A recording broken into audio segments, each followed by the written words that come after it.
Well, hello and welcome to the Student Forum, brought to you by City of Hope, one of the nation's leading cancer institutes. My name is Glenn Llopis, and I'm very excited to be with you today as we host this dynamic session amongst 10 students representing 9 universities throughout the country. Now, today we are live on YouTube, LinkedIn, Facebook, and Zoom. And if you're on Zoom, please click the Q&A button to submit your thoughts, your questions, and whatever's on your mind. Because it's clear that in 2020 and 2021, the disruptions of the pandemic brought about tremendous change, not just in corporate America, but in healthcare, and more so we can say in higher education. And what did that do? It made us think that we need to think a lot differently about what role students play in their education. Made us realize that students are an untapped resource for knowledge, for wisdom, for how they learn, and how they're prepared to work and build careers. Now, today we're going to be talking about several topics that range from career expectations, higher education, social media, diversity, equity, and inclusion, as well as leadership. Now, all these students have been prepared to share the truth because they're tired of suppressing them. So what we're going to do is make sure that all of our attendees are ready to ask questions, because remember, this is about you. It's about you asking questions to these incredibly talented students and making sure that we have a dialogue that I help facilitate between our attendees and our students. So throughout our time together, I'll be helping prompt that discussion. But don't you worry, these students are ready and they're ready to deliver. So let's get started. Our first discussion is going to talk a little bit about career expectations in higher education, because higher education has done a very good job of telling students what success is. But that model has changed, and now it's time to help students identify the problems that they want to solve for. The problems that they want to solve for. So how can they, the students, start to partner with employers to make the opportunities available to them in the workplace? So how do we get there, Pete? Where do we start? Well, I think we start by re-examining how we're just introducing students to college. I think a lot of colleges have required courses. And I think one thing we should have for all college students is require them to take philosophy as a way of life, because not only will that help them adjust throughout their school to have better mental health, but it'll make them think about what they actually want to solve for when they enter the workforce. And similarly, we should have in our advising meetings with our academic advisors, not just advising about what course you're going to take next semester, but check-ins with how are you doing with your future career plan? Are you still happy with that? Are you happy with your major?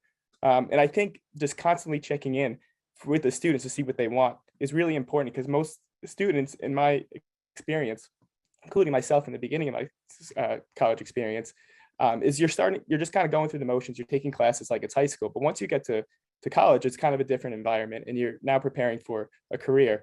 And you need to keep checking in with yourself to make sure that how you're growing as a person is consistent with who you want to be when you leave college. Very good, Pete. Maddie, what are your thoughts on this? I think that a lot of the problems of trying to figure out like what problems we want to solve as students and kind of where we want to go is that we don't have the time to figure it out, and we don't have the time to figure out what we want to do. And so I think universities and higher education puts a lot of pressure on students to check off the boxes, and it's a very one size fits all mentality. And so it's, if there's this major, it'll work for everyone, or this set of majors will work for everyone. But I think that when you're bogged down by all these classes you have to take and requirements, you don't really have the freedom to explore what you want to do. And so by the time you get to the end of your college education, you've checked all the boxes, but you don't know what you want to do. And then people are asking you, and you realized you didn't have time to figure out what you wanted to do. And so I think giving the freedom to the students who want it and the students who need it to figure out what they want to do and kind of explore different paths is probably the most important thing, and something I really wish I had. So Maddie, you've shared with me offline that your student experience made you feel a bit suppressed. Why so? I would say, so coming into college, I really wanted like an interdisciplinary experience. And I wanted to have both like the technology side and business side of things. But I was told that you could only do that in a certain amount of years, or it's not possible to combine things. And I also wanted to do like creative things, but they said that's not really possible with the trajectory you wanted to do. And so I was forced into these classes because I took the smart path, or what was told to be the smart path.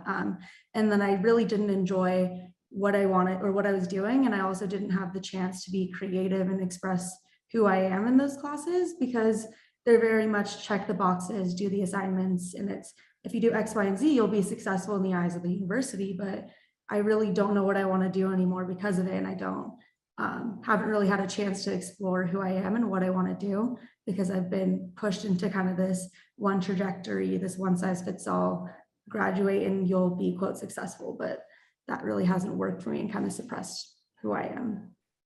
Yeah, Amber, I want your point of view too, but this whole word success, right? I'll tell you what it is. It's doing what you're told to do inside the box you're given. That's easy to be successful. What I've learned from all of you, and you've helped me understand this even more, that what you're looking to do is to find the significance in what you're doing. Amber, what are your thoughts? You're on mute. I was about to say, absolutely. Often we're giving a hyper capitalistic view of what success is. Success is make the most money, it's be the most powerful and famous. But when it comes to me personally, success means doing what you want to do, how you want to do it. You have the freedom to be able to explore what success is for you, but especially when it comes to universities, we often get trapped into that box. Do I have the most internships? Do I have the most, articles written about me? And so then we get to lose our own sense of what success is, but each student must define it for themselves to get true satisfaction.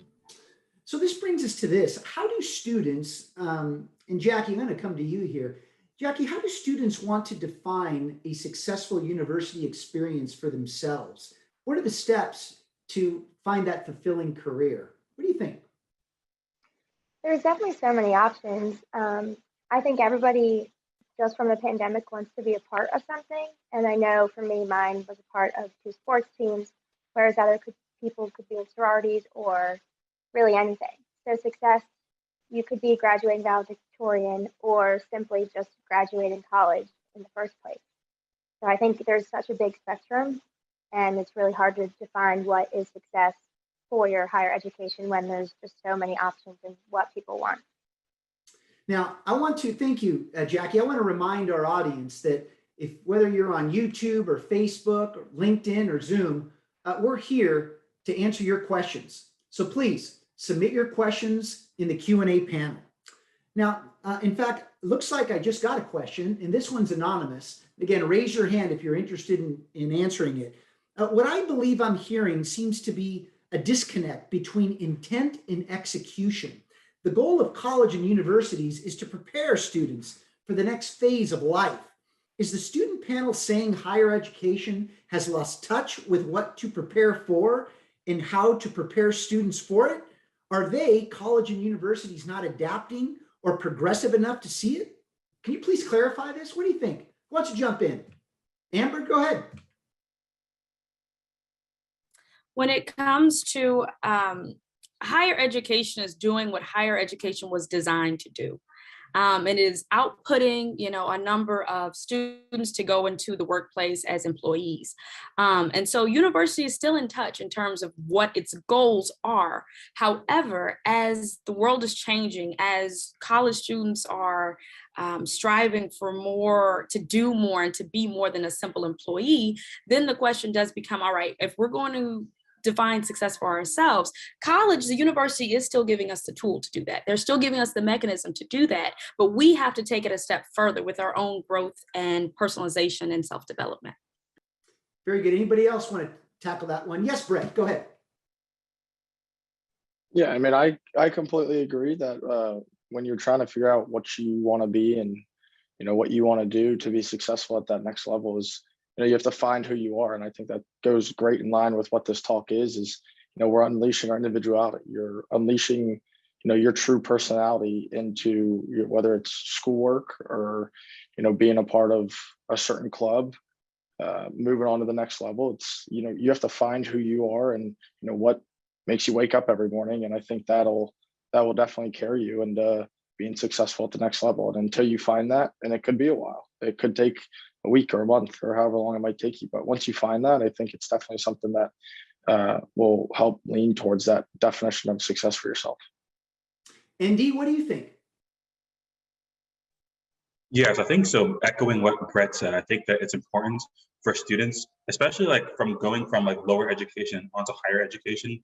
I think that when it starts from lower education, students are sort of immediately taught to think a certain way and to behave a certain way and to learn in a very specific manner to set them up to fit the kind of mold that they believe that employers are looking for. But I think that the issue becomes now in the modern day that times are changing now that we have more access to things, whether it's the internet and the technological and digital age. The opportunities and access and what qualifies as a successful individual in the modern day is a bit different than it was before. So with that being the case, I think that students need to first figure out who they are, what are their thoughts and convictions, and what things do they want to see change in the future, and then how can university help guide them to accomplish those things? Because nowadays students don't need to work for a company or work for a firm. The technological age and the cyber age allows us to take those things into our hands. So I think that what students are looking for today is for the university to help guide them to figure out who they are and what they want to be, and the kind of changes that they want to make for the future, so that they can go on to make those changes. So university can help guide them to reach those goals, as opposed to frame them and structure them to fit a specific mold that they think is necessary for success. Indy, I just want to summarize what you said in a few words. Higher education, guide me, don't define me. Pete, let's go to you, and then we've got another question waiting. Go ahead. Yeah, I just want to say this is a great question. It's a really important question. So thank you to whoever asked it. And I think the disconnect really comes from this idea that who do you want to be? It's who do you want to be and what do you want to do are two different things. What you do does not necessarily mean who you are. So I think that the goal of higher education needs to start being so help us figure out who we are, so we can figure out what we want to do that's an authentic expression of who we are. So I think that's where the disconnect is, because right now we have a higher education that is just focused on what do we want to do, and they just assume that we're going to be what we do. But as we all know, we're all very complex people. We have multiple interests, and you might be an accountant, but you might be also you love fishing maybe. So maybe, those two things aren't necessarily the same thing. So, in college, this is the time where you're supposed to find who you are as a person and find what you want to do and find some way you can combine those two. So you're making a positive impact in the world with your authentic self. Very good, Pete. Now, before we go to our next question, I just want to say thank you again to City of Hope for sponsoring this powerful event. And thank you for always being so progressive and out in front when it comes to talent management. Now, we have a question here from Jan Kirshner. Jan, how are you? Let's put you on an open mic. Well, I'm doing great. Thank you. Thank you. It's great to be here. It's great to see you. Thank you, Jan. Always a pleasure. Thank you. Thank you. So I guess I had a couple questions. One of them is what is it that you would have liked to have seen in higher education to help you define what your success would look like? What is it that's missing that you want to see? Okay, let's start with Grant. Go ahead, Grant. Hi, thank you for your question. I have two thoughts on this, and I'll make them a little quick. My first thought on this would be going into college is it's a lot of information to take in. There's classes that you have to do. There's scheduling that you need to do. Looking back, I'm currently a senior, and looking back at my freshman year, I basically was the same as I was in middle school. I am same in high school, and I didn't really know what I wanted. And I think as I've grown older and seen the mistakes, and Lord knows there's a lot that I've made, it would be trying to find my way at a much later state in my college career than I would have liked. I didn't really know what I was missing, right? And I think college, college has a lot of great things for you, right? And as I'll echo what Amber was saying beautifully, is that it gives you the tools, right? And it's up to the students to use those tools. And sometimes we don't really know how to, right? And it's not always going to be the case of just not having the tools. It's sometimes on the students for not wanting to go out there and reaching, right? You're only given so much of a platform, and it's your job as a student to really elevate yourself and advocate for yourself and teaching yourself how to do things like networking, which is kind of going to be my second point, is I wish I learned how to do networking at a much earlier age.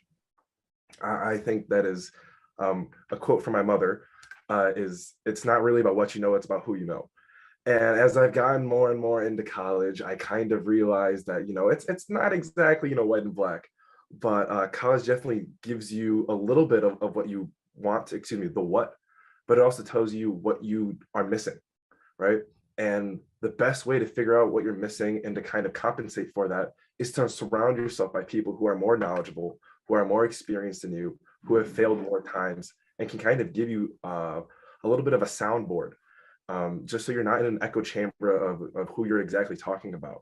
And I think that kind of information and resource gathering is so important, and something that I really wish I just learned how to do at an earlier age. So I guess that would be, sorry to kind of give you a long-winded answer for you. No, you're good, Grant. You look at, just don't ever forget, there's 4 people you deal with in life: leaders, lifters, loafers, and leeches. Don't forget that. Scott, go ahead. What are your thoughts on Jan's question?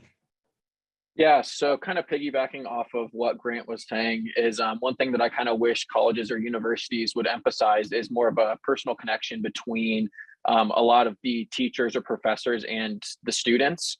Granted, it might fluctuate or vary from institution to institution based on the size of the student population, but I feel like students kind of need a sense of mentorship from their teachers and institutions or counselors even.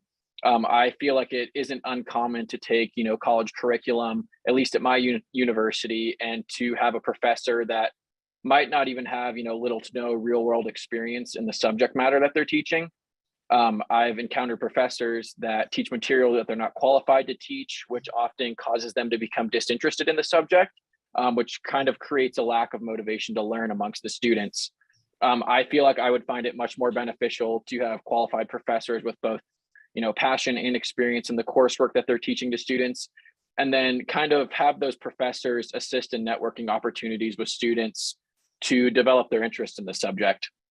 In addition to the coursework, I feel that institutions could, assist the students in finding possible job opportunities in the industry, or at least offering up potential connections for the students who may seem interested in the subject matter that they're teaching. Oh, Glenn, you're on mute. I said, I'm going to give you just 30 seconds because we've got a lot of questions here for you guys. Go ahead. I was about to say, I'll answer another question. I think they answered that beautifully. I was about to say, on the opposite side of the spectrum, I went to Fisk University, which is a historically Black college and university. And so everything that they missed, I actually had. And so as somebody who has received the mentorship, the networking, who has received the scholarships, who's received the guided step into finding who I am. And one thing at Fisk University that we take very seriously as being a proponent of Black excellence is, what are you going to use your education to do? How are you going to change the world with the education you have? So unfortunately, I didn't have those problems, but as somebody who has received it, I can tell you it has meant a world to me and has caused a lot of my success. Well, look, the reason I'm glad that you brought that up and someone else is asking this question is that people want to know why, what colleges are doing it well. And I think what we're learning is that it's maybe some of the unknown universities or those that don't have the big national brands that can learn a lot from the smaller niche players that have a much more intimate relationship with their students. So now I'd like to bring Bill Hulsman on the mic. Bill, you got a question, please.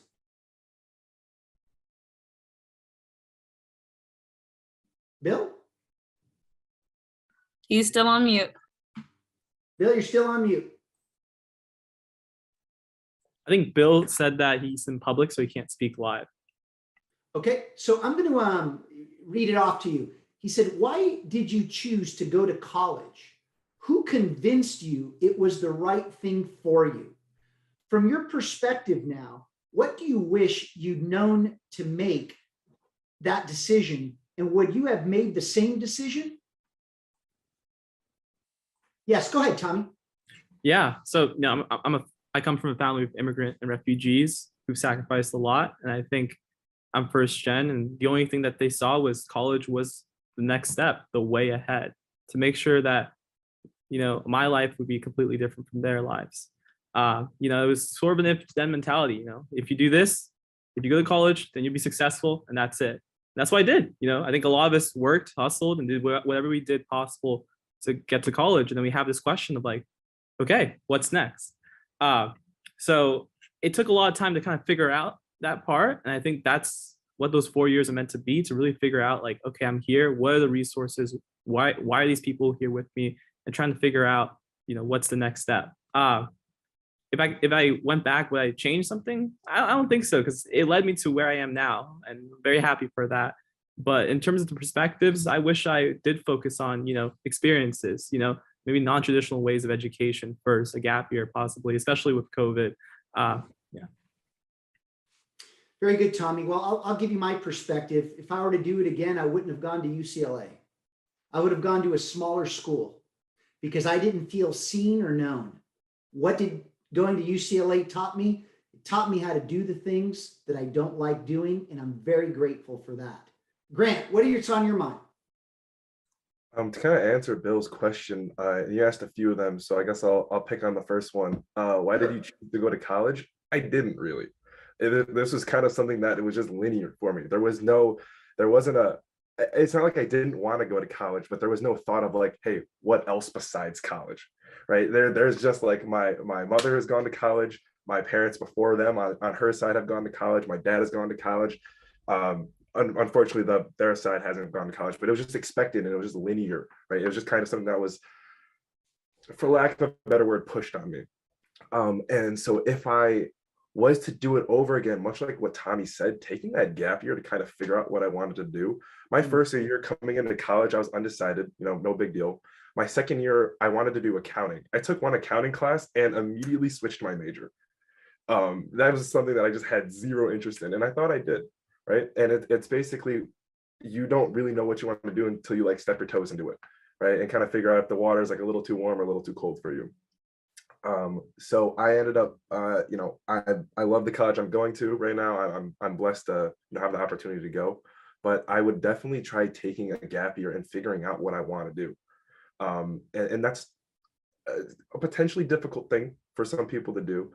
But I think with all the resources that we have now and the online, there are so many resources online for you to basically do anything. You can go to trade schools. You can not even go to college and teach yourself online. You can become a data analyst through Google certifications, right? And go straight to there. I think we're seeing kind of a shift, and I know I'm going on a little bit of a tangent, but we're seeing kind of a shift in like how, not useful per se, but important a college degree is for some roles and jobs in the workforce. So hopefully I answered your question a little bit. Sorry. It's all good. It's all good. Thank you, Grant. How about you, Sam? What are you thinking? I think to bring back kind of like what you said about UCLA with your experiences, and I'm going to take it a little bit differently, but I would say like for me, because I go to a smaller college, I go to Roanoke in Salem, Virginia. I really love, and the reason kind of like why I picked it was they were willing to give me kind of a foundation to start with like an internship. I'm currently undecided. I just started like my first year this past year. And it's just been really like eye-opening to me. Like there are still people that, graduate that don't have an idea what they want to do. But what I love about my school is that the professors, like every professor I've had has been very enthusiastic. They love their job. And when you have those people that you can sit down with and talk to, it makes it so much easier to kind of pick their brains a little bit, see what they really enjoyed and like what brought them to, Roanoke or another school, and like what their passion really is, and them helping kind of light that fire under you that, okay, I can do this now. What skills can I take from them and combine them with what I've already gained, and being away from home, all that stuff combined, I think that's been really helpful. That's outstanding, Sam. Thank you. About 30 seconds, Brett. We got another question here. Yeah, just real quick. I guess I'll skip and answer the third question. Taken from the perspective now, would I have still made the same decision to come here? Yes, I definitely would have. And I think that is a great credit to, the people sitting in front of us today. Like us 10 students have the fortunate opportunity to be on a call like this, answering questions from the outside.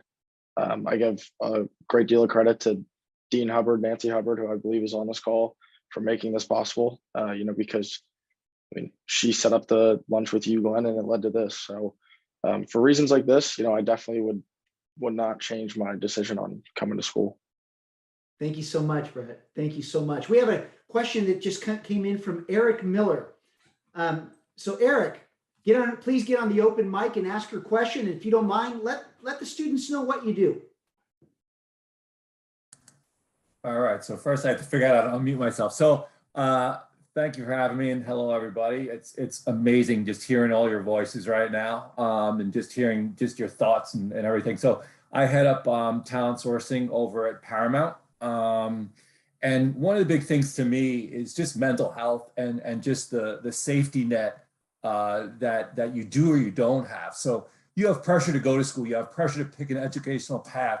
You have, once you're there, pressure to keep your grades going, pressure to figure out what you're doing when you're entering the workforce.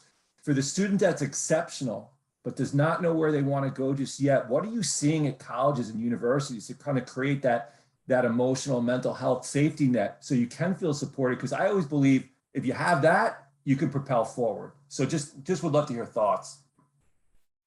And Maddie, let's start with you.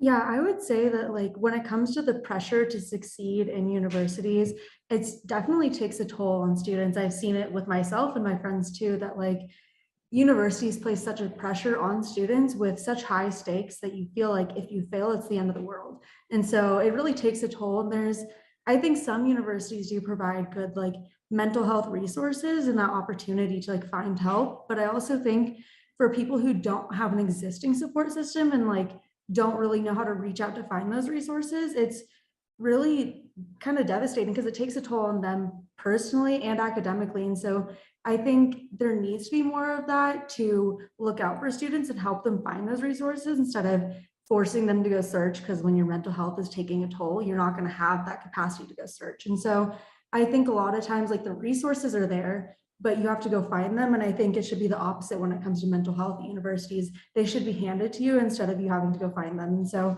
I think people who have an existing support system tend to do better at finding those resources and getting them. But if you don't have that, then you're kind of left there to kind of sink or swim on your own. And it's really sad to see. Very good, Maddie. Tommy, can you share your story, please? Yeah, absolutely. I mean, in terms of mental health support and safety net, it's our relationships, and that was the biggest killer that COVID did to us, was put us in these Zoom calls where the best and most important part of learning is before and after class, the small talks we have and making those connections. Without that safety net, I mean, students go through it, the effects of mental health is much more consequential. So it's about those relationships. And I fear that, our online learning has really desocialized us and removed a huge part of our mental health safety net. Tommy, I'm going to ask you a question. How safe do you feel in this conversation right now? I feel fairly safe. I'm stressed, about being called of all these very accomplished people, but I know that, I have a good friends. My friends are out the door right here cheering me on. So, well, you know why I asked that, Tommy? Because you have nothing to worry about. Nothing. Don't let the norms hit you in a way that you can't be yourself. Don't let the norms stifle you. In fact, Tommy, why don't you let the group know what leadership role you play at USC? Currently I'm the Speaker of the Senate for our undergraduate student government. So it's been a huge pleasure. I'm involved in other, head of our political union and things of that nature, but play a huge role in advocacy in student government at my school. Very good. Now, I appreciate your humbleness for not talking about your title, but I want to make sure that everybody knows that everyone who's on this call, they are leaders. They're ready to lead. ND, what are your thoughts? Right. Thank you, Glenn.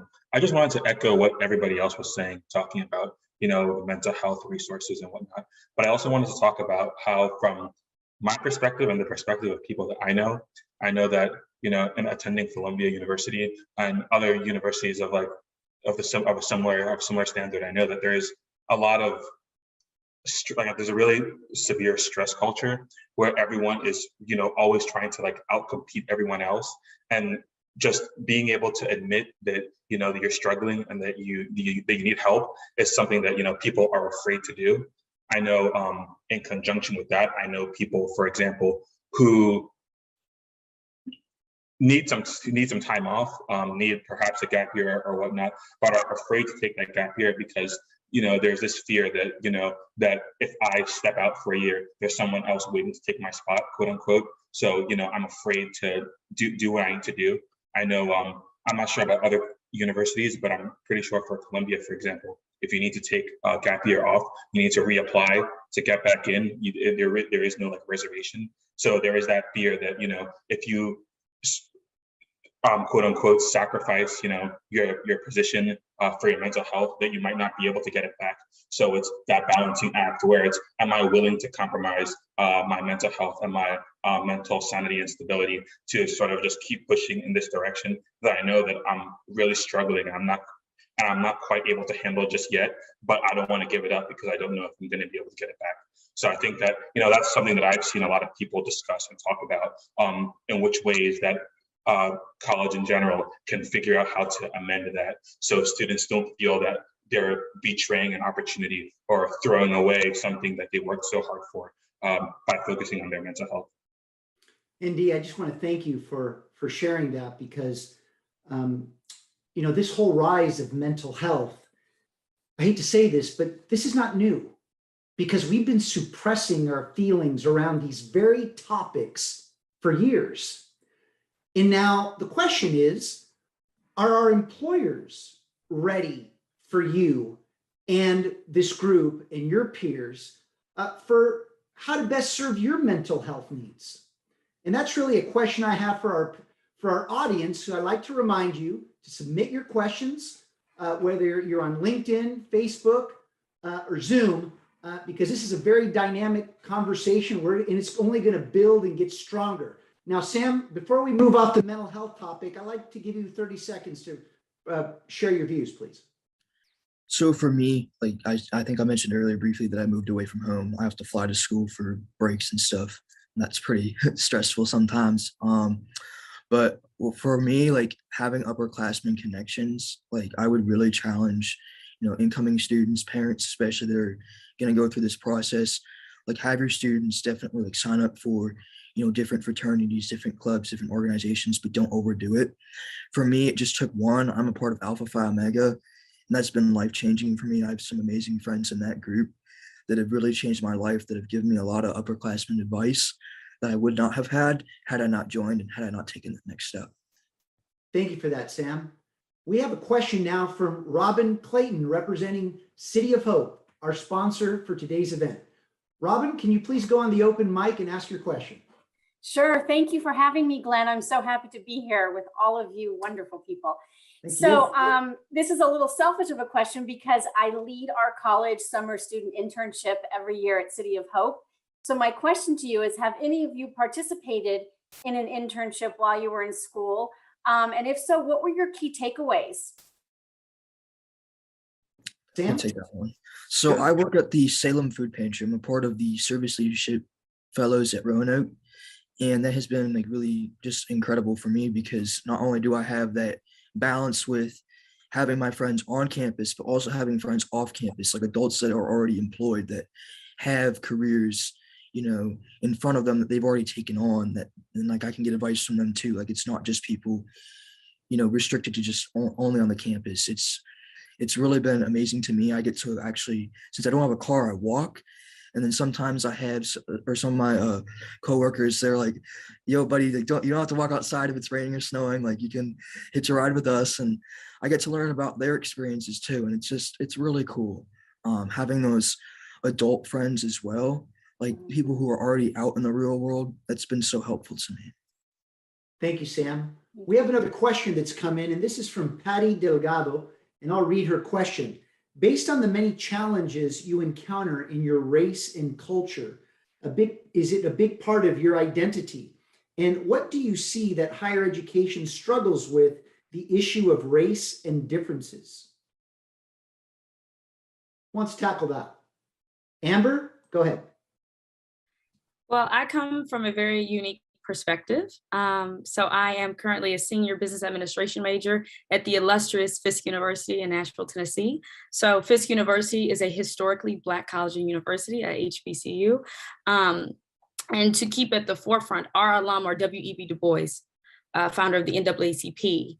We also have Nikki Giovanni, Ida B. Wells, the Honorable John Lewis, who just recently passed away. So when it comes to our university, race and understanding ourselves as a race and as a culture is at the forefront and the precipice of all that we do. And so we are often taught at Fisk University how to embrace your authentic self, how to be true to your struggle and to your history, and how to use it to shape and transform the world that you're in.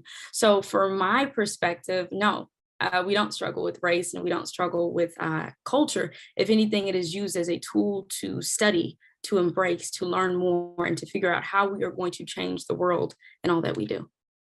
Very good. Thank you, Amber. Tommy? Yeah, being Asian American, there's obviously a model minority component to that as well. Predominantly, Asian Americans are told to go doctor, lawyer, or failure. Now, I'm a history major. It was, so I mean, it's hard to kind of be in positions of nonprofit work, politics, volunteering, academia, and not seeing representation of yourself. Especially as an Asian American, I feel like there's a lot of pressure to go towards things of regular success. So when you deviate off, it's hard to find mentors and certain leaders. I mean, I've been lucky to have kind of the first Vietnamese American professor at USC, who's an accomplished writer and author, Viet Thanh Nguyen, to help me navigate what it means to be Asian American within this space. But there's still pressure from my family, from, I guess, the culture and the people I work with, to really engage in the traditional mode of success. So Tommy, let's stick with you for a minute. Do you think that DE&I is bringing us closer together or pushing us further apart? I think it's certainly challenging people's traditional, employers, people who've been in education, higher education before. And I think there's always going to be this tension and division that will bring us closer together for unity, for understanding. So I think in the long run, I think it's doing that. But I think as this country has shown us that we're going to have to get through a couple obstacles first. Yeah, we're resisting the realization of the cultural demographic shift that has reached its tipping point. Sam, what are your thoughts on diversity, equity, inclusion? So for me, like Roanoke, they just lowered the tuition to help lower income families and people that maybe wouldn't have had a chance to, apply for college. And I think it's really great because now they have that insurance that they can. And with my school, I'm not particularly involved with DEI, but I would definitely say that's going to bring in, I think the problem with universities and colleges nowadays is that you have people, it's just like the kind of like the norms, they have it. I mean, it's not like anyone sets it, but it feels like there's a racial cap. You have to meet X number of students to fill Caucasians, African Americans, Asians. And it's just really unfortunate because I feel like we could have a lot more diversity if we didn't have these racial caps in place. And we would be able to have people be able to make more connections with other than just within their own race. And it's so unfortunate because even with my experience, there still isn't enough diversity. And I feel like with that, comes more knowledge, more networking, deeper networking than just yourself and your group of friends, and, lifelong connections too. And I have a neighbor from Sudan, and it's just been cool to hear his story on coming all this way. So definitely more of that, and being more open. I think a lot of people, some people are not really sure, and they don't really know how that's going to affect the wider population. But I think definitely taking the chance, eliminating the racial cap, that's going to totally change the demographics of future universities and colleges. And I think that will make students feel a lot better about being a part of something that they maybe weren't sure they could do until they took that step. Sam, thank you for sharing that. And I want to make sure that we level set here. The cultural demographic shift is when large cultural segments of the population reach numbers sufficient enough to have a significant effect on what we do and how we act. This is inevitable. Why continue to put people in categories and boxes if all we want to be is respected? Let's get on with this. We're making it much too complicated. Maddie, what are your thoughts about DE&I? Personally, I think that, kind of going to your question of whether it brings people together or pushes them apart, I think ultimately it brings people together, but it pushes people apart when people refuse to be open to new ideas and to be open to accepting that there's change happening. And so I see it on my campus a lot because we have a very tumultuous history, and it's a predominantly white institution, but it has a lot of racist history and foundings. And so students and faculty are calling for a lot of change, including the removal of our mascot and things like that. But the people who make the decisions, and our chancellor and the provost and all of the people up at the top that have the power to make these decisions, I can tell you they're all not people of color, they're all white, and they're not seeing that there's change that needs to happen. And it's pushing apart our campus because we don't have a unifying mascot because students refuse to acknowledge it. And I think if they were willing to accept that change needs to happen, it would bring our campus together. And if we were able to have a real discussion about it, it would bring people together, but it just keeps pushing people apart. And I think it's frustrating to see because it's such a small group of people that's making such a difficult, or not a difficult decision. They're making it harder for students to be together and be a unified community because of their lack of decision making. That's so good, Maddie. And what you just described is what happens in corporate America too. It could take a handful of people that have nothing to do with touching the business. It can instantly change the trajectory of an industry. Pete, what are your thoughts? Bringing us together, pushing us further apart?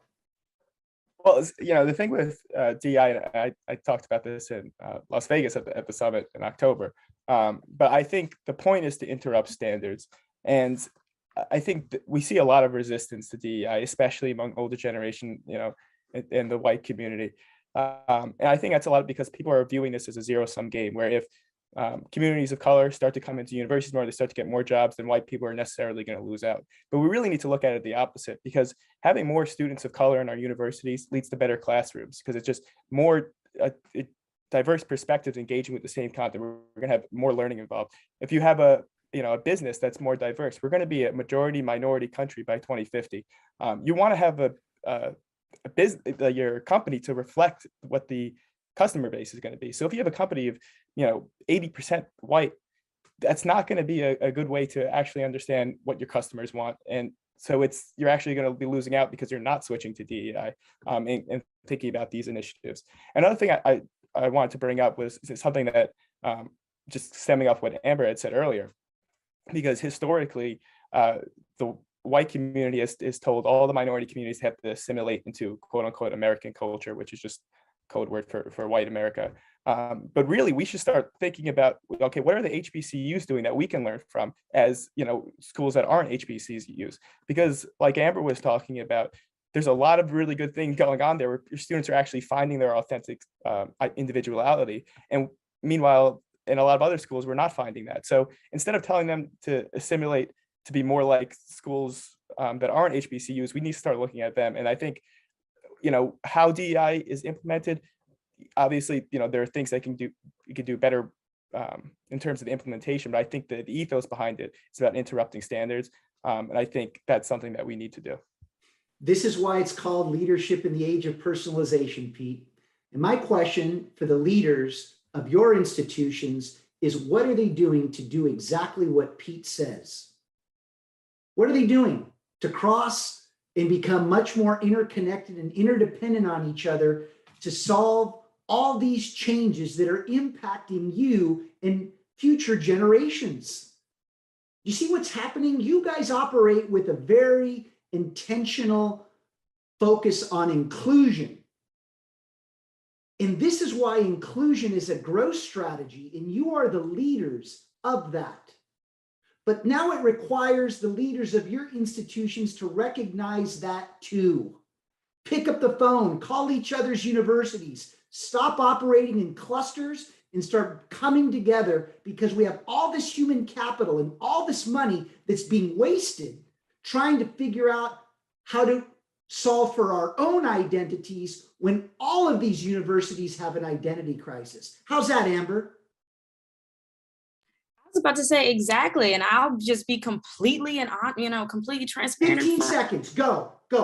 As somebody from an HBCU, when you hear HBCU students are leading in job applications and we have all these partnerships, the first thing that white America says is, oh my gosh, they're coming. Wait, what are we going to do?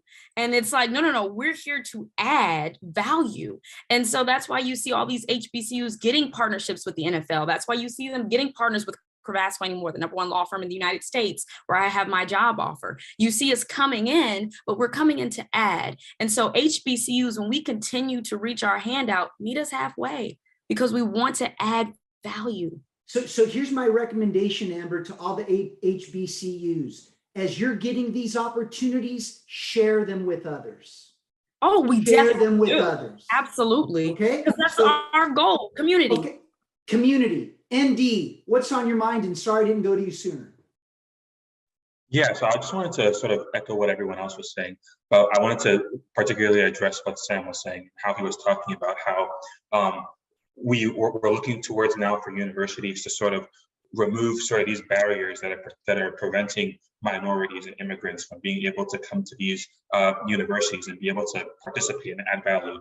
Because, at the end of the day, when you come with people who have different backgrounds and different viewpoints, at the end of the day, it benefits the entire student body, because when you're able to sort of challenge your own views and your own beliefs and your own ideologies and compare them with other people's viewpoints and where they're coming from, you kind of begin to grow as a person, because you sort of start to see where the ideologies that you grew up with and the ones that sort of molded who you are, where they fall short and where they're sort of not completely correct. And it also helps reinforce the ones that are correct and the ones that, that do make sense. So being able to interact with different people from different backgrounds, at the end of the day, a lot of people think that, they're afraid to challenge their beliefs and they're afraid to challenge their ideologies. But at the end of the day, when your ideologies are challenged, that's when you know which ones can stand the test can stand the challenge, and which ones are the ones that are correct and which ones are the ones that have to go. And through these conversations, you start to learn that you all actually have a lot more in common than you think.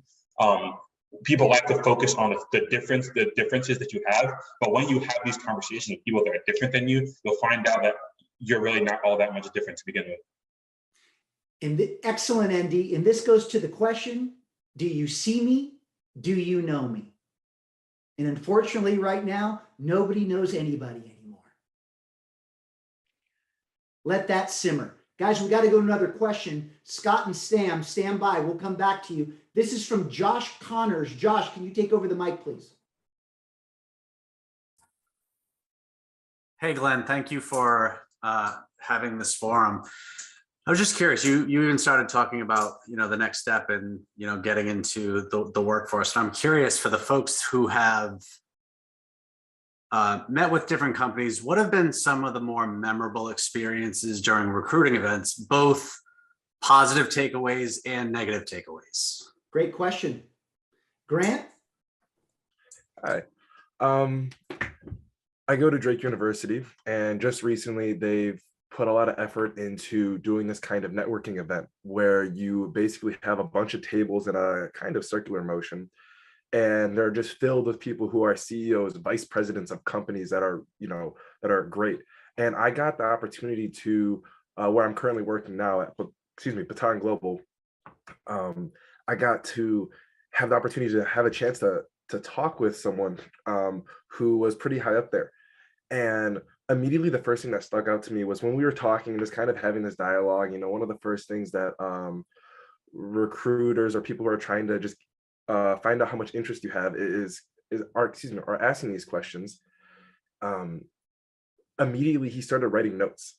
He started paying attention to what I'm saying. He's actively listening, and he's actively engaging in and feeding back what I'm saying, but also adding in some of his own input and really investing himself into what I'm saying.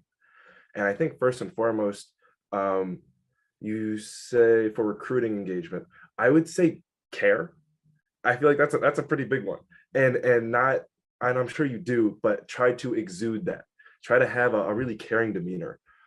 Because I think, especially for freshmen, sophomore, probably juniors, like they probably haven't received that kind of attention, right? And that is immediately going to make you stick out in recruiting, at least in my opinion. And so I think care and understand what their needs are. And a lot of times they won't know.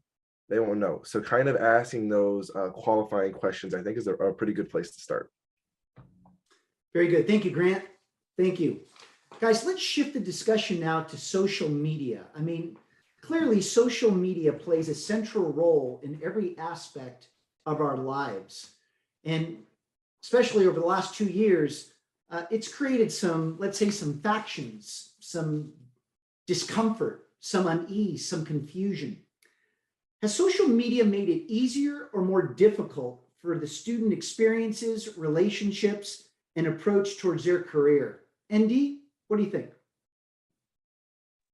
I think that social media is certainly a double-edged sword because there are definitely pros and cons to it. The cons that we commonly hear from parents and people from, other generations is that social media is a distraction. Social media is a waste of time. Social media will take away from your experience in the university. But I think that social media has offered us a lot of positives. For example, it has offered us the ability to be able to network and reach out to people that we otherwise wouldn't be able to. It has allowed people who have seen us and seen, where we are and the kinds of things that we can provide for them to be able to reach out to us in a way that they wouldn't have been able to in the past. So I think that the networking opportunities, the ability to see opportunities that are out there in general, whether it be jobs, whether it be companies that that you feel that suit you in particular and that you match with, you really wouldn't be able to know that otherwise without the accessibility that social media provides. So I think that's definitely a huge pro with social media that a lot of people perhaps aren't really considering while they're looking at the negatives. I agree that there are certainly some negatives, but I think that it's sort of a balancing act. There are negatives and there are positives, and the way that you navigate social media and that you use social media will inform the way that it affects your own personal life. Thank you, ND. Jackie? Honestly, I wish social media didn't exist all of the time. I agree for the job networking aspect, it's great, but I think it just creates this false sense of reality of what we as college students should be doing. What is the right way to go to college? Where is the right place to go to college? And people just want to post what makes others jealous of them almost. It's like, what can I do that someone else isn't doing? So I personally would love to just disconnect. And I think going to a smaller school, I personally see that a lot with friends who go to big state schools, seeing the party, seeing everything that goes on at a larger school, and you feel like you're missing out, when in reality, I would have not changed my decision. And I think going to a smaller school, people don't on the outside don't see how we are and the benefits of just being a person at a smaller school. Thank you, Jackie. Brett? Yeah, I think to back off Jackie and like what she said, because we go to the same school down in Lynchburg. I think social media is something that can be very positive to your life or very negative.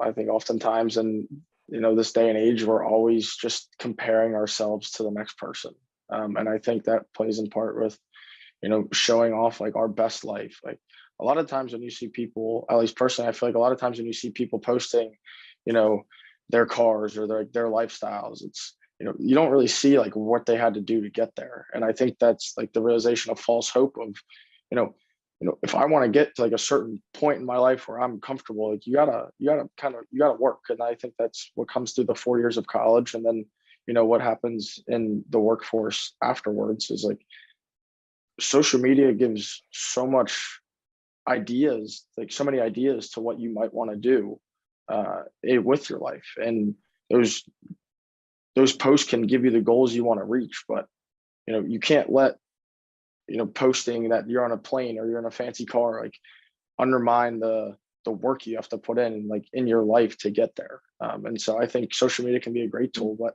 I think it also just, really gives you this sense of, oh, if I do that, like I'm going to post the same picture. Like, no, like you got to find what you got to be able to work before you do like the posting and the flaunting of whatever life you might want to live. Thank you, Brett. Scott? Yeah, so I mean, kind of going off what ND said, social media is very much a double-edged sword. There are many pros and cons to it. On the pro side, it provides an excellent way to connect with others on a academic or social basis, or collaborating with others who have similar skill sets that a student wants to adapt, or a background that the student may want to explore. I feel like one of the pros is that social media is a great way of marketing one's skills and accomplishments to the outside world for those who don't know who that individual is. And it can be used to paint a picture for someone who is prior to actually meeting them.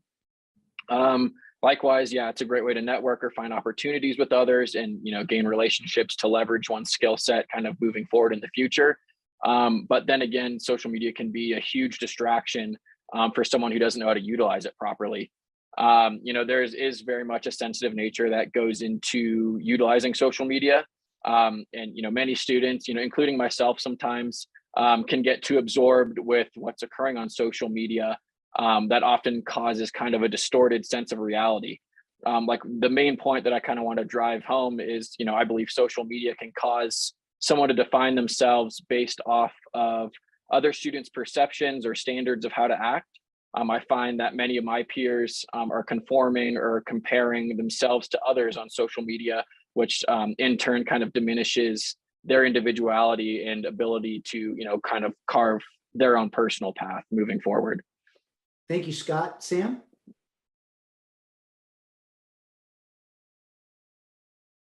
So I would say the self-awareness part of it, I feel like that, and I have struggled with that, to be honest, like just in general, with like being a freshman, like looking online, like seeing what other people are doing, as everyone else has stated. But I think with college, what I really like about, again, like just with my situation, is that I don't have to feel guilty for not going to something, or not attending something, or not, having that upper leg on someone. I feel like for me, like if my friends went and did something, like that they went out on the town, or if I went and did something on my own or with a couple friends, like I don't have to like worry about like not, being there all the time, like being in like what is considered cool in our age. I feel like for me, you can like, and especially my college, like you can go a week without seeing a couple friends and like be busy with working and all that. And I feel like, you don't forget a face here. And like, I feel like some people try to use their phones as like what defines them. And I feel like that gets in the way of, the friendship part of it, the networking part of it. Like, what are you really trying to get out of it? Are you trying to get something that's fake off your phone to show people? Or are you trying to get something that's really you off that, out of your life? And I think people struggle with that. They use their phone as, what defines them. That's their go-to. Like, start using yourself, not the technology, to be your voice. Thank you, Sam. Before we continue, I want to remind our audience that whether you're on YouTube or Facebook, LinkedIn or Zoom, please submit your questions. We love to make sure that they're addressed. Tommy, what are your thoughts on social media? It can be a blessing or an absolute curse. And I think we should look at tangibles. I mean, I think LinkedIn, for example, is a really good one. The constant, it's a great way to network and find connections for business opportunities. But the amount of posting, showing off your next offer or your next fellowship or next this is a very problematic, network of validation of transaction. And I feel like that's what the social media has done, is it's encouraged a lot of transactional relationships. We don't really, if we wanted to post and show our pictures, our memories of people, then we would go talk to them about it. And I feel like instead we're creating a transaction of likes, comments, a popularity of followers. We don't need that many people in our lives, like real friendships. There's only so many people you can have on the deep side with you, in the deep water, I guess is the phrase. And I think that's one way I think higher education can support is, media literacy programs. What is the education and educational component to social media? We've grown up in a generation where we are the guinea pigs of this, new internet space. We didn't have anyone to follow. We're still trying to learn the repercussions of this, and having a curriculum to fight disinformation, to fight these narratives of, transaction and comparison is, I think, a tangible solution or option. Thank you, Tommy. Pete, 30 seconds. We've got another question.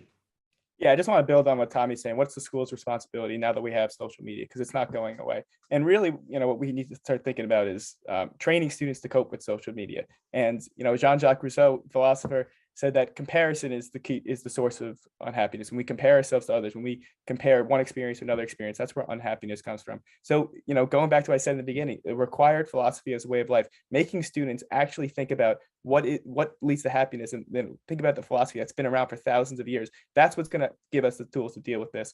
And then the second part of social media is just, of course, there's all these algorithms that keep pushing all these really uncredible sources on us, the fake news, the sensationalist news. We need to teach students how to critically think. So when they see an unreliable source on Facebook, they're not acting like their 80-year-old grandmother who just accepts it and doesn't think about it. Instead, they're acting like critical thinkers. They could see past that, and they can actually go to the reliable sources to make better decisions. We got better institutions, better politics, better everything, just create a better, more humane, more a society with less suffering.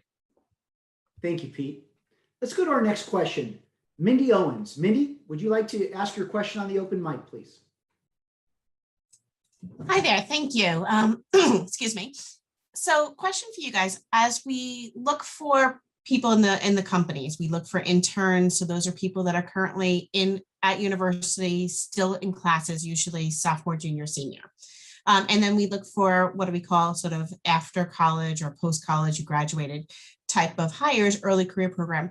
What are some of the factors or some of the areas that go into your decision making? So I know everybody has different things that make sense to them. Some people want a nurturing job. Some people want to be able to make a difference in the world. Some people want growth, and some people to say, show me the money. So what really makes a difference to you guys? Let the group know who you work for in your role. I'm sorry? Let the group know who you work for and your role, please. Sure. So I work for CVS Corporation. And in that role, I'm a program manager, and I focus on workforce strategy or hiring and onboarding for the digital organization. And the digital organization is consumer facing applications. So you guys go to a CVS store and you guys see our mobile applications or our website or our pharmacy stuff, or do I have COVID and how can I get a vaccine or anything like that? That's what my team does. So that's the group I work in, and I'm in operations. And I was a recruiter for 20 years. So left recruiting and want to make sure that I help the people every day. Very good. Thank you, Mindy. You're welcome. Yeah, I'm actually in the middle of the job search right now. And so this is something that I've been thinking about a lot. And so I think at least when I'm looking for companies and jobs and places I want to work and what I want to do, I think I've learned that the most important thing to me is the company and not the position. And so I have faith that if I find a company that I really like that's willing to hire me, it doesn't have to be the perfect position, because I'll find my place in that company eventually. I'll kind of work out the kinks. And so personally, when I'm looking at companies, I look for companies that really value their employees, that place an emphasis on the employee rather than like the profit and the end goal. And so when I see a company that's very much driven towards, we want to execute this, this, and this, and it doesn't really matter about the employees, it's not a place I want to work. But when I go to a meet and greet and I meet with these employees and they're all really excited about their jobs and they love what they're doing and they can't stop talking about them, that's a really good sign that companies care about their employees and that they value their input, and rather than just what they can output as their job. And so I think personally, it really comes down to a company's values and how they live them out, because if they don't value employees and people for who they are, that's not a place I want to work, and that's not something I'm interested in. And so I think it's just really important when it comes down to values. I love it. Very Thank good. you. Did you have a comment, Mindy? You want to go back and forth again? You're good? Oh, I just said I love it. Thank you. You're very welcome. You're very welcome. Now, this comes from an anonymous attendee who said, you mentioned that these students are leaders, and after being in the business world for 25 years, I have found that leadership and culture are the two most important aspects of successful companies. I believe there are born leaders, but I also believe most leaders learn to be leaders over time through experience and mentors in their life. How has this panel developed their leadership skills on campus? Great question. Pete? So for me, it was kind of like trial and error, but I was lucky enough to have a really great mentor on campus too that helped me out. And Fairfield has like an exploring leadership course that I was lucky enough to take. But what I've learned about leadership is I started off, I was on like the honor student leadership board, and I wanted to get a lot done. And I tried to control everything, and I was trying to get a lot done, and I didn't get a ton done. I got some really good things that happened, but I had all these things I wanted to do, and I didn't get it all done. And then my mentor, Dr. Scott Lacey, who was part of this consortium, he basically advised me to just kind of take a step back and to let things happen naturally. And since then, I've hosted a few events. I actually recently just won the Civic Leadership Award at Fairfield. And it's because I just taken a step back and I'm just letting things happen. So what I learned from leadership is like the best leader is the leader that they don't even know you're there and you're just kind of facilitating something. I've hosted a bunch of events where I'm just a moderator, and the events are great because we're listening to people who have knowledge in these subjects that I don't have, and I'm not inserting myself. I'm just kind of letting it flow. I give all the credit to Fairfield for giving me the opportunity to do the Exploring Leadership course, so I could develop a relationship with a mentor here who can give me advice that is completely opposite of what I was doing and challenge me and say, you're doing it wrong. Not that directly, but basically, tell me I'm doing it wrong. And so I could correct course. So I think, what can schools do to help develop leaders in their campus is have the leaders who are already there, the faculty members, start developing relationships with these emerging leaders and guiding them, not being shy and saying, okay, you're doing this wrong. This is why you're trying to control too much, back off and go from their experience, actually develop leaders and work on that relationship. Thank you, Pete. Tommy? Yeah, I see this question from two perspectives. I mean, from an institutional and personal perspective in terms of developing leadership. For me, it's about experiences in positions and organizations dealing with dilemmas, ethically, professionally, like operational, and those type of challenges will make you fail, will make you really upset, will make you learn, most importantly. In the organizations I've been a part of, I've suffered from a lot of failures, and all I can do is really try to learn from every single one. So, encouraging, getting involved, being in these positions, dealing with these challenges and taking risks is really important. From an institutional perspective, I'm part of the Warren Bennis Scholars Program at USC, named after the leadership consultant Warren Bennis. And it's a 4-class, 2-year-long honors leadership program run by a really great a mentor of mine, Adelaide Wertman, where we have conversations about leadership, case studies, bringing together a cohort of leaders, and engaging in conversations and discussions about leadership. I think that's been a really transformative and really important part of my time at USC developing my leadership. Very good, Tommy. Jackie? I think as a leader, you have two sides. Do you want people to listen to you because they're scared of you, or do you want people to listen to you because they want to listen to you?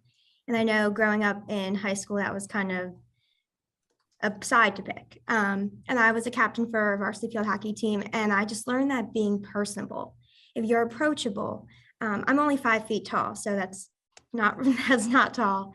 So I know for me, it's just, how do I want to be seen? I want to be approachable. I want to be the best person I can be. And then that brings out the best leader in me for people to feel that they want to listen to me. I truly want to help them. I want what's best for everyone. So I think just being who you are, and whether that's a born leader, which I like to believe that I am, or you're just learning leadership skills, just be who you are. And whether people want to listen to you, that's nothing you can really do yourself. So yes. Very good, Jackie. Hey, Brett, before I go to you, I want to ask you a specific question. How does today's student define leadership, and what do they expect from leaders? I think you can take this at a couple different angles. And I guess it plays into the part of what I was going to kind of answer in the question beforehand was, you have leaders in different aspects of your life, right? And so I'm a student athlete here at Lynchburg. And so I have like all my lacrosse coaches, I have my advisor, and then I have my professors. And so I think in 3 ways you put it, your coaches lead you to be a person on the field and off the field.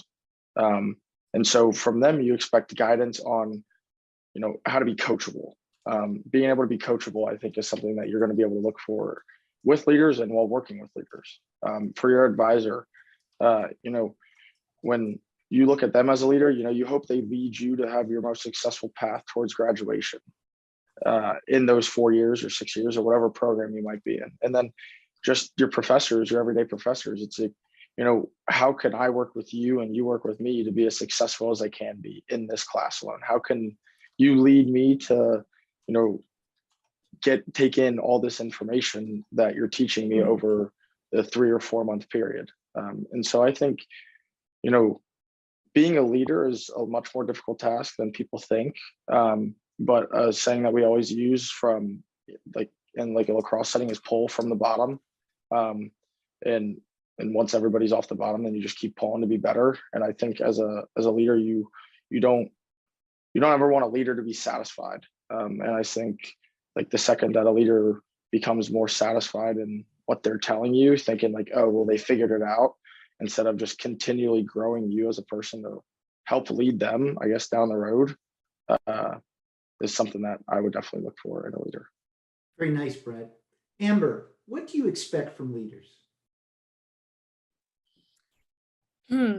I feel like in the modern age of student leadership, what we're really looking for is we're looking for someone who will help us bridge the gap, whatever that gap is. We want someone who's going to help us bridge the gap, whether that's, hey, you know what, we're here in Nashville, Tennessee, but we see what's going on in Ukraine. How can we help? And what they're looking for is they're looking for someone to organize them. They're looking for someone to help them voice or help them express their true intentions and their goals for the world around them. And so when it comes down to, let's say I'm the president of the Fisk University debate team. As the president of the Fisk University debate team, of course, we want to win championships and we want to do well. But at the core fundamental gear, people are coming to me as the president saying, I want to be able to have great logic. I want to be able to talk civilly and constructively and to make sure that my voice is understood in the dialogue of the world. And so they're coming as as a student leader. What people are looking for is they're looking for you to guide. They're looking for you to be able to help them achieve their own goals. Very good, Amber. Thank you. As we get close to closing, and again, would like to encourage our audience to submit their questions, whether you're on Facebook, YouTube, LinkedIn, or Zoom. This question is of particular interest to me. I have a 7-year-old daughter, just turned 7 yesterday. What advice would you give parents who are preparing their children for higher education? I'd love to get your thoughts on this, because I've learned in my dealings in sitting on my daughter's school board that the parents want their kids to be like them. What about the individual? What about the child? What are your thoughts, Grant? Thank you, Glenn. I think first and foremost, there's a very big pull between child and parent, and things that their kids do make them uncomfortable. And I think one of the main things we see is when a child does things that their parents never grew up doing or never had experience in, it tends to make parents sometimes uncomfortable. And when we're uncomfortable, I think our natural reaction is just to pull tug, let's back away from this, let's not support this in anything. And I think that really kills probably the best thing a child can have, which is a growth mindset. And if your child doesn't, listen, I'm a 21-year-old that doesn't have a kid, so I don't know how much I can speak on raising a child. But if you ask me, I'd take a kid who likes to take on challenges that makes them uncomfortable, that likes to, that understands that it's okay to fail, and that knows when to reach out when they need help. I'll take that child any day over a child who has a 4.0. I think being able to understand and get that kind of critical thinking is something that is very hard to just teach or just do. And I think one of the best ways to kind of foster a growth mindset would be to probably understand and help your child understand that the brain is malleable, right? There's no such thing as you're just a math person. It's not hey, I'm not good at math. It's just, I'm not good at math yet. Right? There's just some kind of understanding that needs to be there, that you're not locked into a set position, right? It is okay to fail. It's okay to understand. And I think one of the worst things that you can kind of do as a parent is kind of limiting your child and what they can do, right? I think if both my parents were entrepreneurs in the whole business track, right? If I went into fine arts, they would definitely give me a little bit of a sideways look on that. But I mean, at least I'd like to hope that they'd be supportive of that. And I think having that kind of support and knowing that I have that kind of backing allows me to kind of use them in a way to where I can ask them questions that I don't understand about life. And that kind of open dialogue and that open communication, I think, helps kids grow. Grant, well done. What you just did is you just gave a lesson to every leader that's stuck in old school, outdated ways of thinking. Because that just didn't apply to parents, that applied to most leaders in corporate America. So now they know what to expect from you if they could be effective at working and leading with you. Well done. Thank you. Maddie, what's on your mind? What do you have? What advice do you have for parents? So personally, I know I was really lucky with my parents in that I had a great support system, but they never forced anything on me. I feel like I could choose any path and they would be okay with it. And even if I was going and living at home for like 4 years, I don't know if they would be mad about that either. And so I know that I know that there's a lot of like peace of mind knowing that I can choose any path I want and knowing that they're going to support me in any way they can. But also if I need help and I need that support, I can go back and ask them. And they've built that relationship where I'm not afraid to ask them for help. And so Grant said it really well. And that kind of growth mindset too is really important. And so knowing that it's okay to ask for help, knowing to go to your parents, and also building that support that they know that you're going to be there is really important, because I know people who didn't have parents that helped them get to college or supported them in what they want to do. And I know that takes a toll on them. But I think as parents, you have an opportunity to both give your kids the like tools to get where they want to go, but also not be like a helicopter parent or controlling their life. And so finding the balance between providing that support system and giving them the tools to go do it independently and choose their own path is really important. And so you can't really force on them what you want them to be, but you have to let them choose for themselves. Thank you, Maddie. ND. Right, yes, I wanted to just address what you had talked about earlier. You talked about how we see parents wanting their children to be like them.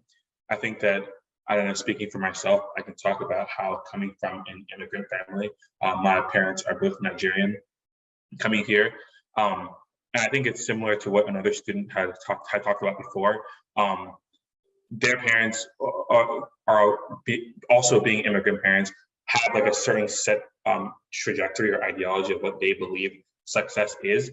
But I'd like to just sort of talk about how I don't think it comes from any sort of like negative intent or malice or anything like that.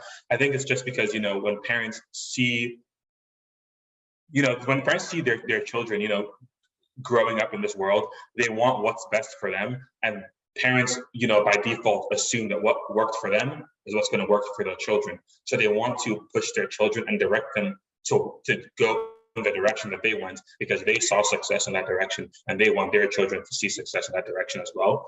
But I think that what's important is helping a child figure out what they want to do individually, what kind of person that they want to be, even if that includes, failing along the way, that it's okay to fail, because like was talked about before, failure is inevitable, and only with failure can you figure out what works for you and the kind of person you want to be, and understanding that, everything is a skill that can be developed. There's no such thing as somebody who is inherently good at one thing or inherently good at another thing. And I think that, parents just encouraging their kids to explore whatever fields that they're passionate about, failing in those fields, learning from those failures, and continuing to grow until they can get to a level that they're confident in whatever field that they're in, and they're able to, just be at whatever level that they strive to be at, is what's most important, as opposed to trying to direct them into following the field that their parent went through. So that I understand it's it's a reaction of love that, you know, I'm a doctor or I'm a lawyer and I've seen success in that field. So therefore, I want my child to also be successful. And my understanding of what success is being a doctor or a lawyer or an engineer. I think that allowing your child to find out what success means for them and growing through those failures to reach a point that they want to reach is what a parent should be pushing their child towards.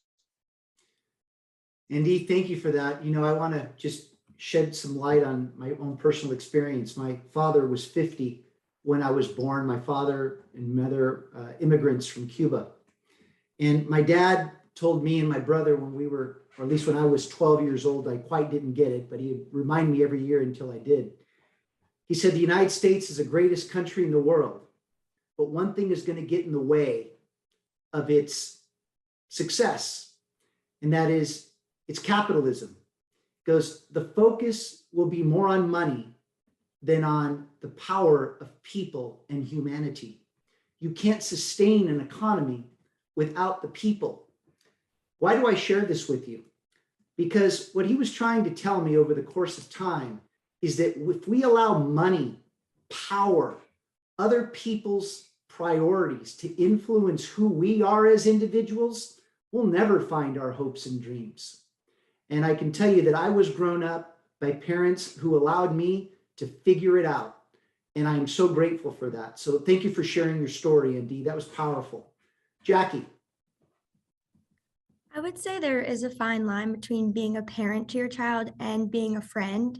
But at the same time, parents need to know what their child is capable of and what they do truly need in times of, like, our world is very changing. So I think for parents to be there and to let the kid choose what is best for them rather than what looks good to others or what you want your child to be can be completely different than what is best for that child. And that comes with stop comparing your child to someone else's child, because everybody's raised differently. We all have different parents. So yes, they can be higher GPAs or better at sports, but yet we're all living our own life. We're on our own journey. And that once parents stop comparing and letting the kid choose what is truly best for them, then I think that is when the parents will be most proud of their child. Very well put, Jackie. Sam? I would say for me, one thing that I learned, and I kind of took this kind of hard first semester especially, is problem solving. I think that parents think that they sometimes can, come in and like save their children in like the stressful moments, which my parents kind of had to do. But in all seriousness, like really let your kid take on the challenges, let them, spread their wings, let them go and like chase after their dreams, even if they don't know what their dreams are, even if they're not like, there's not a set definition of what that may be in the moment of time, like when they leave for college. I think my parents did a phenomenal job with allowing me to problem solve, allowing me to make my own choices, allowing me to deviate away from what other people were doing and not to get caught up in, oh, I should have gone to this school, I should have gone, or maybe I should have stayed home. I don't know, like those different factors that the what ifs, like I'm so happy my parents are just like Sam, like just live in the moment, be thankful for what you have, keep going and chasing after, even if it's not perfect. Like I can tell you, I have not had a perfect, college experience, but I can tell you that I have learned a lot in this first year and that I love where I'm at because I've learned how to problem solve, because I've learned how to take on adult experiences I never would have dreamed I would have been taking on right now, that I am proud to say that I am doing right now or currently.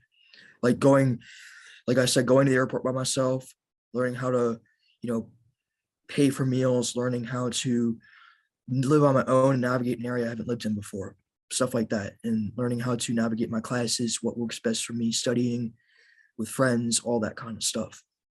Very good, Sam. Thank you for sharing that. Guys, we got about 3 minutes left. Amber, what advice do you have for parents?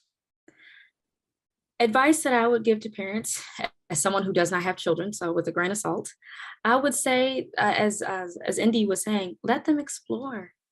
Oftentimes kids need to see it to be it, or they don't even know it's there. So explore, take them on field trips when you have the opportunity. Let them talk to your friends who do things that are different than you. The world is evolving and changing, but when you pique a child's curiosity, that is invaluable. And that will drive them to be successful, and it will drive them to achieve all of their goals that will make them successful within themselves and their own goals. So let them explore, let them be open, ask them questions, talk to them. Don't talk at them, talk to them.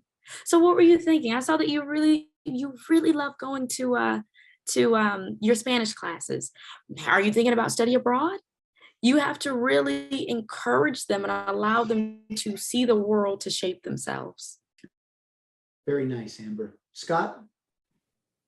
Yeah, so I mean, I just want to kind of touch on something that Jackie had said. So one thing that I think I feel like parents should serve two functions. I feel like they should be sympathetic with their child, and then also be there to kind of put things in perspective for somewhat of a reality check for that child.